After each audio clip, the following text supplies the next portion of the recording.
રાજકોટ જિલ્લાના ધોરાજી તાલુકામાં દબાણ હટાવો કામગીરી હાથ ધરવામાં આવી હતી, જેમાં તાલુકામાં રેવન્યુ વિભાગ હસ્તકની જમીન પર થયેલ દબાણ દૂર કરવામાં આવ્યા હતા.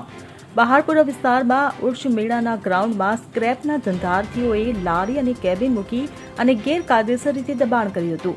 તો 300 જેટલા સ્ક્રેપના ધંધાર્થીઓએ રેવન્યુ વિભાગની જમીન પર ગેરકાયદેસર દબાણ ખડક્યું હતું. ત્યારે નગરપાલિકાની દબાણ હટાવો શાખા દ્વારા દબાણો દૂર કરવામાં આવ્યા હતા. ત્યારે અનેક દબાણકર્તાઓને નગરપાલિકાએ નોટિસ આપ્યા બાદ અનેક દબાણકારોએ સ્વેચ્છાએ દબાણો દૂર કર્યા હતા. તો પાણીની પરબ અને લાકડાના ગોડાઉન પર નગરપાલિકાની ટીમ દ્વારા જેસીબી ફેરવી દેવાયું હતું.